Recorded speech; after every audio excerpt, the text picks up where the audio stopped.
اعوذ باللہ من الشیطان الرجیم بسم اللہ الرحمن الرحیم۔ السلام علیکم ویورز، سنڈے مدرسہ میں آپ کا استقبال کرتے ہیں اور امید کرتے ہیں کہ آپ نے پچھلے ایپیسوڈ کو بہت اچھے سے دیکھ کر اس کے گھر پہ بیٹھ کے پریکٹس کیا ہوگا۔ جیسے آپ کو پتہ ہے کہ ہم نے پچھلے ایپیسوڈ میں سورہ بروج کی تلاوت کیا تھا، یعنی سورہ بروج کو اسٹارٹ کیا تھا اور 7 تک ہی کمپلیٹ کیا تھا، باقی کی ابھی 7 آیت اس درس میں ہم کریں گے۔ اور جیسے آپ کو پتہ ہے کہ ہر قانون کو میں نے اس آیت میں بتانے کی کوشش کیا تھا اور امید کیا تھا کہ آپ بھی بہت اچھے سے ہر قانون کو سیکھ لیں گے۔ قانون کو بار بار ریپیٹ اس لیے کرتی ہوں تاکہ ہر قانون کو ہمارے ذہن میں بیٹھ جانا ہے اور جیسے ہی جہاں بھی آیت ہم پڑھیں تو ایک دم کلیئر پڑھیں، مخرج اور تجوید۔ تو چلیے آج کے ہم سورہ بروج پھر سے اسٹارٹ کریں اور 8ویں آیت سے لے کر 14 آیت تک ہمیں اس درس میں پڑھنا ہے۔ تو چلیے ہماری جو 8 آیت ہے، بسم اللہ الرحمن الرحیم، واو زبر وا، میم الف زبر ما، و ما، نون زبر نا، قوف زبر کا، نق، میم واپش مو، نقمو، میم نون زیر من، ہاں میم پیش ہم، من ہم، وما نقمو منہم۔ یہاں پہ نون ساکن کے بعد حرف حلقی آ گیا یعنی ہاں، تو یہاں پہ اظہار کا قانون ہوگا۔ اظہار یعنی ظاہر کرنا، یعنی ہمیں گناہ نہیں کرنا ہے۔ منہم، الف لام زیر ال، لام الف مزبر لا، الا، وما نقمو منہم الا، الف یا زبر این، ادغام کا قانون آ گیا۔ یہاں پہ ہم نے نون کو نہیں پڑھا، نون کو ہم نے وہاں سے ہٹا دیا۔ بچے اکثر پوچھتے ہیں کہ نون کو کیوں نہیں ادا کیا، تو جیسے آپ کو معلوم ہوگا اگر آپ دیکھ رہے ہوں گے اسٹارٹنگ سے اب تک، تو میں نے آپ کو پہلے ہی بتا چکی، یرملون والا قانون آ گیا۔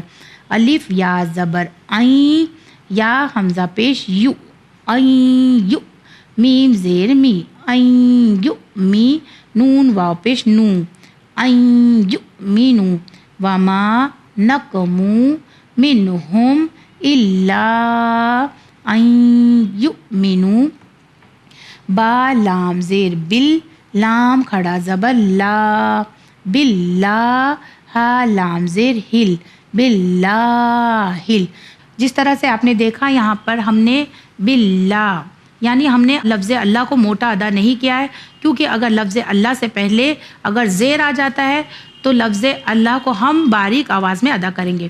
تو جس طرح سے با لام زیر بل، لام کھڑا زبر لا، باللہ، ہا لام زیر ہل، باللہ، عین زبر آ، زا یا زیر زی، ازی، زا لام زیر زل، عزیزل، باللہ العزیزل، ہا زبر ہا، میم یا زیر می، حمی، دال زیر دی، حمیدی، حمیدی ہے مگر ہم یہاں پہ وقف کر رہے ہیں تو حمید یعنی کلکلہ والا قانون لیا ہے۔ باللہ العزیز الحمید، الف لام زبر ال، لام زبر لا، اللہ، دال یا زی، الذی، لام زبر لا، ہا الٹا پیش ہو، لہو، الذی لہو، میم لام پیش مل، کیف سین پیش کس، ملکس، سین زبر سا، ملکسا، میم کھڑا زبر ما، واو کھڑا زبر وا، سماوا، تا زیر تی، سماواتی، الذی لہو ملکس سماواتی، واو لام زبر ول، الف رو زبر ار، ول ار، زو زیر زی، والارضی، الذی لہو ملکس سماواتی والارضی، واو لام زبر ول، لام کھڑا زبر لا، واللہ، ہا پیش ہو، واللہ، جیسے آپ نے دیکھا کہ لفظ اللہ سے پہلے زبر آ گیا تو ہم نے اللہ کی ادائیگی کو موٹا ادا کیا۔ واللہ، عین زبر آ، لام کھڑا زبر لا، اعلی، الذی لہو ملک السماوات والارض واللہ علی، کیف لام پیش کل، لام زیر لی، کلی، شین یا زبر شے، حمزہ دو زیر ان، شے ان، الذی لہو ملک السماواتی والارض واللہ علی کل شیء، شین زبر شاہ، ہا یا زیر ہی، شہی، دال دو پیش دن، شہیدن، شہیدن، دال کی سائن کو ہم ادا نہیں کریں گے، شہید، الذی لہو ملک السماواتی والارض واللہ علی کل شیء شہید، الف نون زیر ان، اکفا کا قانون آ گیا، ان، نون لام زبر نل، انل، لام زبر لا، زال یا زیر زی، نون زبر نا، لدین، ان الذین، فا زبر فا، تا زبر تا، فتا، نون لام پیش نل، فتنل، میم حمزہ پیش مؤ، فتنل مؤ، میم زیر می، نون یا زیر نی، مؤمنی، نون زبر نا، مؤمنین، ان الذین فتنوا المؤمنین، واو لام زبر ول، میم حمزہ پیش مؤ، والمؤ، میم زیر می، والمؤمی، نون کھڑا زبر نا، والمؤمنا، تا زیر تی، والمؤمناتی، ان الذین فتنوا المؤمنین والمؤمنات، تا میم پہ ثم، میم زبر ما، ثم، میم مشدد کا قانون آ گیا، ثم، لام میم زبر لم، ثم لم، یا زبر یا، تا واپش تو، یتو، با واپش بو، یتوبو، ان الذین فتنوا المؤمنین والمؤمنات ثم لم یتوبوا، فا زبر فا، لام زبر لا، فلا، ہا میم پیش ہم، فلہم، عین زبر آ، دال الف زبر زا، اذا، با پیش بو،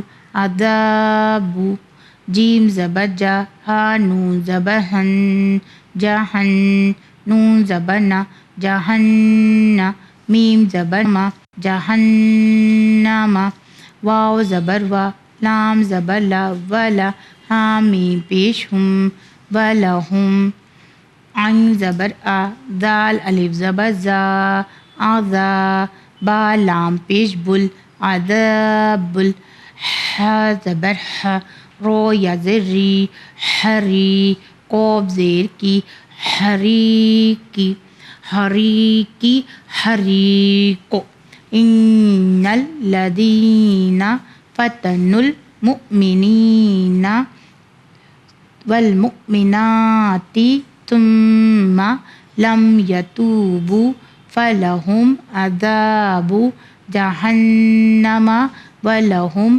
عذاب الحریق۔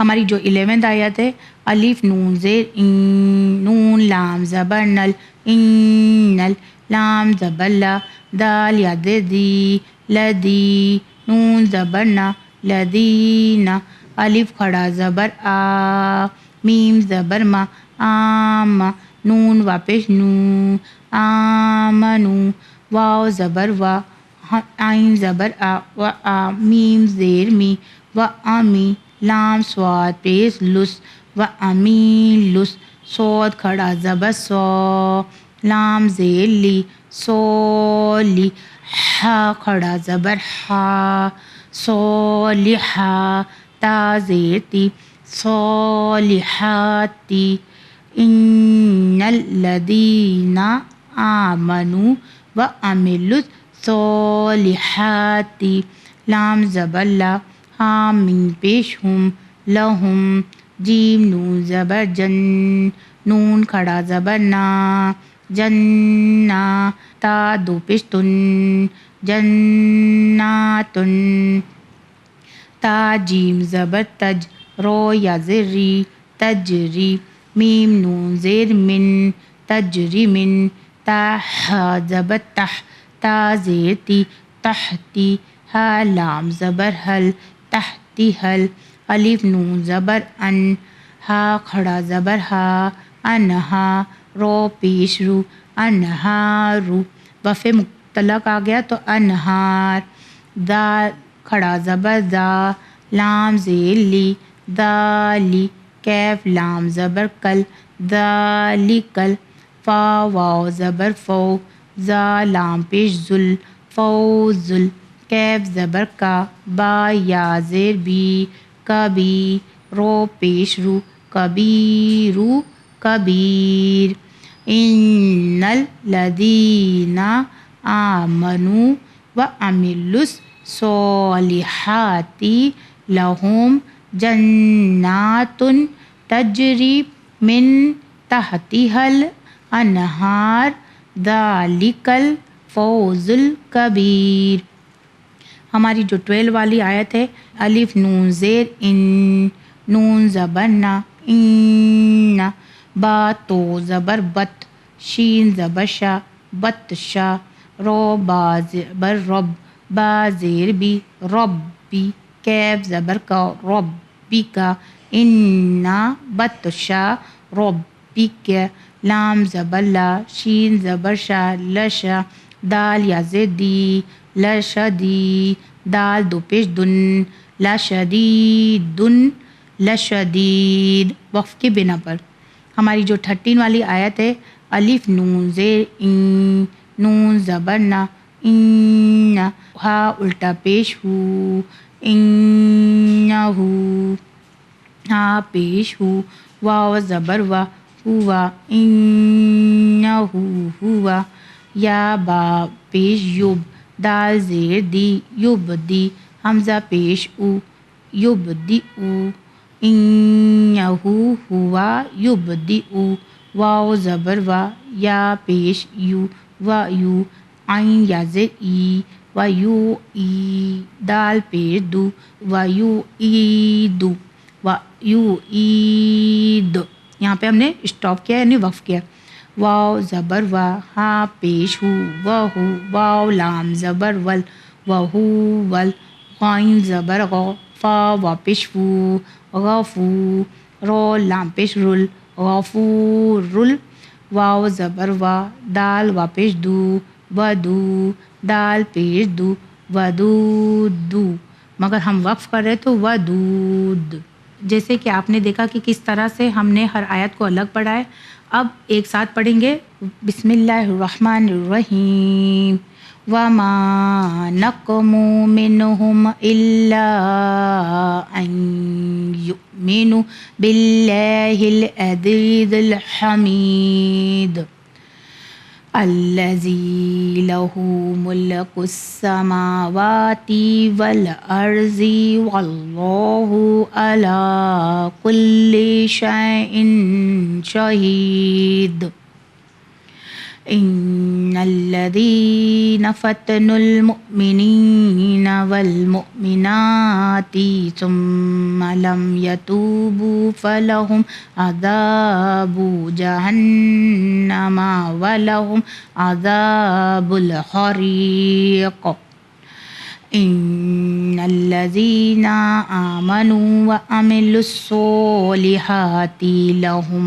جنات تجری من تحتها الانہار ذالک الفوز الکبیر، ان بطش ربک لشدید، انہ هو یبدئ ویعید وہو الغفور الودود۔ جسے آپ نے دیکھا کہ میں نے کس طرح سے سورہ بروج کو پڑھا ہے اور پوری کوشش کیا ہے کہ بچوں کو بھی اسی طرح سے پڑھ سکے، اور ہمارے جتنے دیکھنے والے ویورز ہیں اس آیت کو، اس سورہ کو جتنا ہو سکے پڑھے۔ اسی کے ساتھ مجھے دیجیے اجازت، بڑھتے ہیں مورل اسٹوری کی طرف۔ خدا حافظ۔ بسم اللہ الرحمن الرحیم۔ پیارے بچوں، السلام علیکم۔ آپ تمام کا استقبال ہے پروگرام سنڈے مدرسہ میں۔ آج کی جو ہماری اسٹوری ہے یہ ہمارے چھٹے امام جعفر صادق علیہ السلام کے زمانے سے جڑی ہوئی ہے۔ ایک بار امام جعفر صادق علیہ السلام نے ایک زمین خریدی تھی ایک پارٹنر کے ساتھ۔ ان کا جو پارٹنر تھا وہ سٹارز میں بلیو کرتا تھا۔ ہم آج بھی دیکھتے ہیں نا کہ کچھ لوگ پیپرز میں ایسٹرولوجی پڑھتے ہیں، ہاروسکوپ پڑھتے ہیں، ٹھیک ہے؟ اسی طرح وہ جو شخص تھا وہ بھی ستاروں میں بلیو کرتا تھا۔ اس شخص سے امام جعفر صادق علیہ السلام نے کہا کہ یہ جو زمین ہم نے خریدی ہے یہ ہمیں بیچ دینی چاہیے، لیکن امام کے کافی اصرار کرنے کے بعد بھی وہ جو شخص تھا وہ تھوڑا ڈیلے کر رہا تھا۔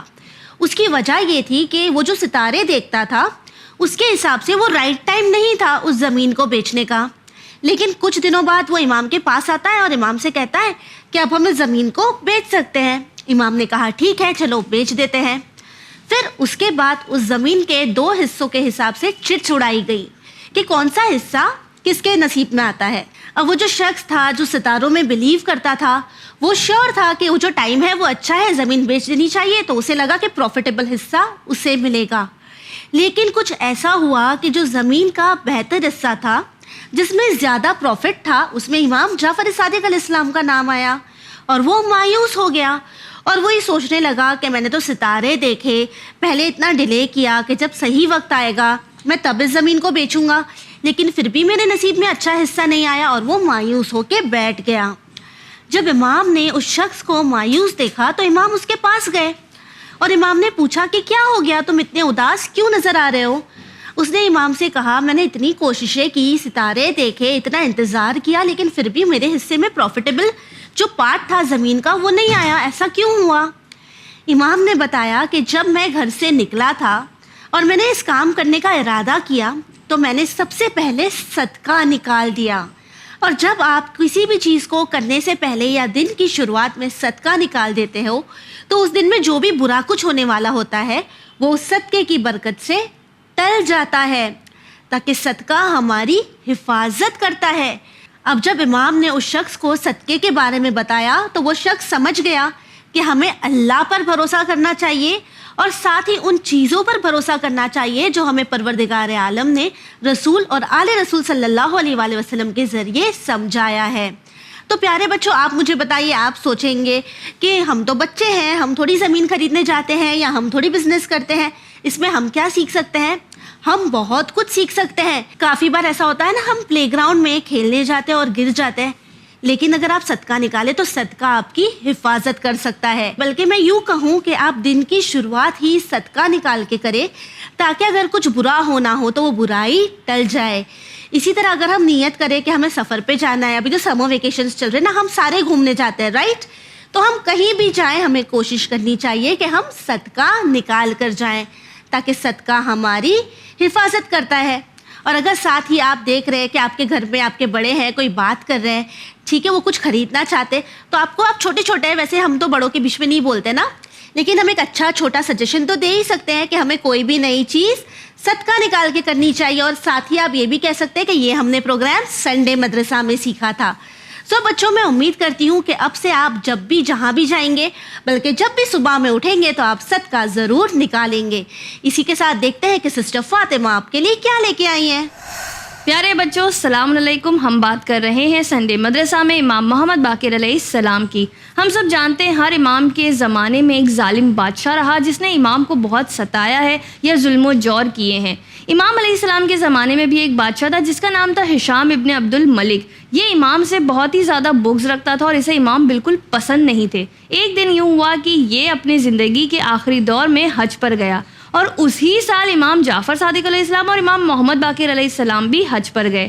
یہ لوگ وہاں موجود تھے جب حج کا سارے جو ارکان ہوتے ہیں وہ پورے ہو گئے۔ اس کے بعد امام جعفر صادق علیہ السلام نے وہاں پر ایک خطبہ دیا، جس خطبے میں انہوں نے محمد و آل محمد کے بہت سارے فضائل بیان کیے اور ان کی شان میں بہت اچھا خطبہ دیا۔ یہ بات ہشام سے بالکل ہضم نہیں ہوئی اور یہ چڑ گیا، اور اس نے فوراً یہ واپس جاتے ہی دونوں اماموں کو اپنے ساتھ سیریا بلوا لیا۔ اب اس نے ان دونوں کو بلا تو لیا، لیکن اس نے 3 دن تک نہ ان سے کسی کو ملنے کی اجازت دی، نہ ان کو کسی کو علم بانٹنے کا موقع دیا، اور بس یوں ہی رکھا رہا۔ اور چوتھے دن اس نے یوں کیا کہ اس نے امام کو بلوایا اور کہا کہ ہم آج آرچری کمپٹیشن کریں گے، یعنی تیر اندازی کا ہم کمپٹیشن کریں گے اور آپ مجھے اس میں ہرا کے دکھائیے۔ امام نے اسے منع کیا کہ نہیں میں بہت بوڑھا ہو چکا ہوں, مجھے اب یہ نہیں کرنا ہے, لیکن وہ ضد پڑا رہا تھا اور اس نے امام کو فورس کیا کہ نہیں آپ کو تو یہ کرنا ہی ہوگا. خیر پھر اس کے بعد امام نے ایک تیر اٹھایا اور چلایا. وہ تیر جا کے ایسا بولزائے لگا کہ اتنا سینٹر میں لوگ حیران ہو گئے دیکھ کے کہ امام نے اس ایج میں اتنا پرفیکٹ نشانہ کس طرح لگایا. یہ بات دیکھ کر وہ اور بھی زیادہ چڑ گیا. پھر اس نے سوچا کہ کسی طرح مجھے امام علیہ السلام کو انسلٹ کرنا ہے, ان کی توہین کرنا ہے. اس نے ایک منصوبہ بنایا. اس نے اپنے درباریوں سے کہا کہ میں امام کو بلاؤں گا اور پھر میں ان کی انسلٹ کروں گا, ان کی اہانت کروں گا. جب میں چپ ہو جاؤں تو تم لوگ شروع ہو جانا. اور یہ لوگ سارے اس بات پر راضی ہو گئے. اس کے بعد امام محمد باقر علیہ السلام جب وہاں پہنچے تو یہی ہوا کہ پہلے اس نے کچھ نازیبا الفاظ استعمال کیے, پھر درباریوں نے بھی کچھ بولا, لیکن امام علیہ السلام کا آپ صبر دیکھیں بچوں کی, وہ خاموشی سے سنتے رہے. آج ہمیں ذرا سا کچھ بول دیتا ہے کوئی تو ہم سے برداشت نہیں ہوتا. امام سب کو سنتے رہے. جب سارے کے سارے خاموش ہو گئے, تھک گئے بول بول کر, تب امام نے صرف اتنا ہی کہا کہ تمہیں لگتا ہے کہ تم یہ سب کر کے مجھے ذلیل کر سکتے ہو؟ مجھے جو عزت دی ہے وہ اللہ سبحانہ و تعالیٰ نے دی ہے, اور بے شک عزت اور ذلت اللہ کے ہاتھ میں ہے اور اس کے علاوہ کوئی عزت دے نہیں سکتا. یہ سن کر یہ جلبلا گیا کہ امام کو تو کوئی فرق ہی نہیں پڑا, اور اس نے فوراً امام علیہ السلام کو قید کروا دیا. جب اس نے امام علیہ السلام کو قید کروا دیا تو امام علیہ السلام نے زندان میں قیدیوں کے بیچ خطبہ دیا جس کی آواز گونجنے لگی اور محل تک اس کی آواز آنے لگی. تب اس کے درباریوں نے کہا کہ انہیں یہاں رکھنا تمہارے لیے بالکل بھی سیف نہیں ہے اور انہیں تم فوراً ہی روانہ کر دو یہاں سے, کہ اس سے پہلے یہاں پر انقلاب آ جائے. تو اس نے یہی کیا کہ امام علیہ السلام کو رہا کیا اور اس نے ان کو مدینے کی طرف روانہ کر دیا. لیکن اس نے بہت ہی زیادہ ایک گری ہوئی حرکت کی کہ اس نے امام کے ساتھ کوئی بھی زیادہ راہ نہیں کیا ہے, ان کو کھانے پینے تک کے لیے کچھ نہیں دیا. اتنا لمبا سفر, یعنی آپ سوچ سکتے ہیں سیریا سے مدینہ جانا ایک بہت لمبا سفر ہے اور آج کے زمانے کی آسانیاں بھی نہیں ہوتی ہیں, اونٹ اور دھوپ کی شدت اور پورا صحرا ہوتا ہے. اس کے بعد اس نے لوگوں کو بھی حکم دیا کہ باہر جو گاؤں والے ہیں وہ بھی امام علیہ السلام کو کچھ بھی کھانے پینے کے لیے نہ دیں. خیر اس کے بعد یہ ہوا جب امام اپنے راستے جا رہے تھے مدینہ کی طرف تو انہوں نے دیکھا کہ ایک بہت بڑا ہجوم ہے, بہت بڑا مجمع ہے, بہت لوگ جمع ہیں. امام علیہ السلام نے وہاں جا کر پوچھا کہ یہ اتنا بڑا مجمع کس لیے ہے. کسی نے ان کو بتایا کہ یہاں پر عیسائیوں کے بہت بڑے پادری آئے ہوئے ہیں, بہت بڑے اسکالر آئے ہوئے ہیں اور لوگ ان سے کچھ پوچھنا چاہتے ہیں, اپنے سوالات کرنا چاہتے ہیں. امام بھی وہیں رک گئے. امام نے سوچا کہ میں بھی دیکھوں یہ شخص کون ہے یا کیا کہہ رہا ہے. اس کے بعد امام جب وہاں رک گئے وہ پادری باہر آیا. وہ باہر آتے ہی امام کی, اب کیونکہ ایک اپنے آپ میں الگ پرسنالٹی ہے, اس کی نظر امام پر پڑی. اس نے آتے ہی امام سے سب سے پہلے سوال کیا کہ آپ کس برادری سے تعلق رکھتے ہیں. امام علیہ السلام نے کہا کہ میں اس برادری سے تعلق رکھتا ہوں کہ جہاں مغفور ہوتے ہیں, یعنی ہم جن پر رحم کیا جاتا ہے اس برادری سے میں تعلق رکھتا ہوں. پھر اس نے امام علیہ السلام سے سوال کیا کہ آپ جاہل ہیں یا آپ عالم ہیں. اب امام علیہ السلام کہہ سکتے تھے کہ میں 5واں امام ہوں یا میں رسول اللہ کے خاندان سے ہوں, اپنے مطلب جیسے ہم بڑائی مارنے کے لیے کچھ بھی کہتے ہیں ویسے کچھ امام کہہ سکتے تھے, لیکن امام نے صرف ایک لائن میں اس کو جواب دیا کہ میں جاہلوں میں سے نہیں ہوں. پھر اس کے بعد اس پادری نے پوچھا کیا آپ مجھ سے سوال پوچھنا چاہتے ہیں, کیا کچھ ایسا ہے جو آپ مجھ سے پوچھنا چاہتے ہیں؟ امام نے کہا نہیں.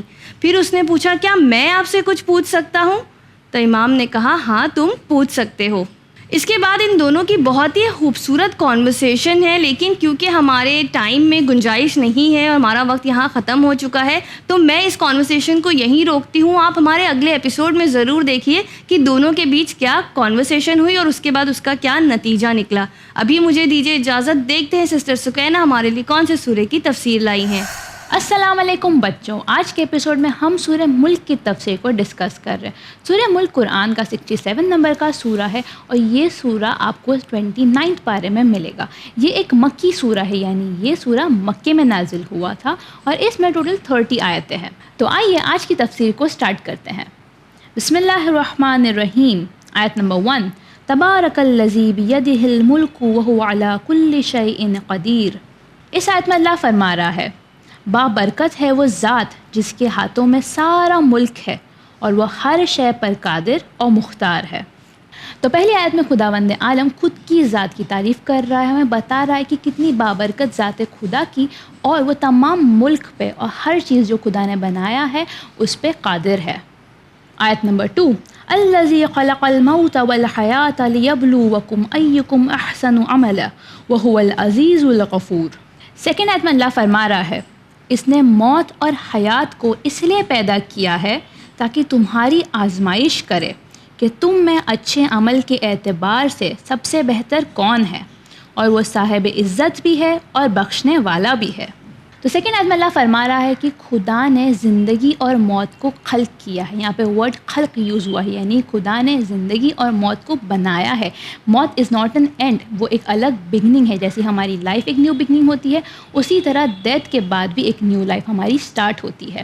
تو خدا نے زندگی اور موت کو ہمارے لیے بنایا ہے تاکہ ہمیں ٹیسٹ کر سکے، ہمیں آزما سکے کہ ہم میں سے بہتر عمل اور کام انجام دینے والا کون ہے، اور اس کے بنا پہ ہمیں سزا اور جزا ملے گی۔ اور خدا یہ بھی کہہ رہا ہے کہ خدا بہت ہی رحمان اور بخشنے والا ہے۔ آیت نمبر 3 الذی خلق السبع سماوات طباقا ما تری فی خلق الرحمن من تفاوت فارجع البصر هل تری من فطور۔ تھرڈ آیت میں اللہ فرما رہا ہے اس نے 7 آسمان طے بطے پیدا کیے ہیں اور تم خدا رحمان کی خلقت میں کسی طرح کا فرق نہیں دیکھو گے، پھر دوبارہ نگاہ اٹھا کر دیکھو کہ کہیں کوئی شگفت نظر آتا ہے۔ تو تھرڈ آیت میں خداوند عالم یہ فرما رہا ہے کہ خدا نے آسمان کو طے بطے یعنی لیول بائی لیول آسمان کو کریٹ کیا ہے۔ جب ہمیں پتہ ہے کہ خدا نے 7 آسمانوں کو بنایا ہے، اسی طرح لیول بائی لیول 7 آسمانوں کو کریٹ کیا ہے۔ اور آیت یہ بھی کلیم کرتی ہے کہ آپ کو ان آسمانوں میں کوئی بھی فالٹ یا کوئی بھی فرق نظر نہیں آئے گا۔ اور پھر اس آیت کی اینڈ میں خداوند عالم ہم سے کوشچن کرتا ہے کہ آپ اپنی نگاہ کو اٹھا کر دیکھو اور کیا آپ کو ان آسمانوں میں کوئی بھی فالٹ یا کوئی بھی ڈیفیکٹ نظر آتا ہے۔ آیت نمبر 4 ثم ارجع البصر کرتین ینقلب الیک البصر خاسئا وہو حسیر۔ آیت نمبر 4 میں اللہ فرما رہا ہے اس کے بعد بار بار نگاہ ڈالو، دیکھو، نگاہ تھک کر پلٹ آئے گی لیکن کوئی عیب نظر نہیں آئے گا۔ تو خداوند عالم نے تھرڈ آیت میں ہم سے کوشچن کرا تھا کہ جب آپ آسمان کو دیکھو گے تو کیا آپ کو کوئی فالٹ یا کوئی فرق نظر آتا ہے؟ تو فورتھ آیت میں خداوند عالم یہ کہہ رہا ہے کہ آپ کی آنکھ تھک جائے گی دیکھ دیکھ کر، لیکن آپ کو آسمان میں کوئی بھی فالٹ یا کوئی بھی انڈیفرنس نظر نہیں آئے گا۔ آیت نمبر 5 وَلَقَدْ زَيَّنَّا السَّمَاءَ الدُّنْيَا بِمَصَابِيحَ وَجَعَلْنَاهَا رُجُومًا لِلشَّيَاطِينِ وَأَعْتَدْنَا لَهُمْ عَذَابَ السَّعِيرِ۔ تو آیت نمبر 5 میں اللہ فرما رہا ہے ہم نے آسمان دنیا کو چراغون سے موزن کیا ہے اور انہیں شیطان کو سنگسار کرنے کا ذریعہ بنایا ہے، اور ان کے لیے جہنم کا عذاب الگ مہیا کر رکھا ہے۔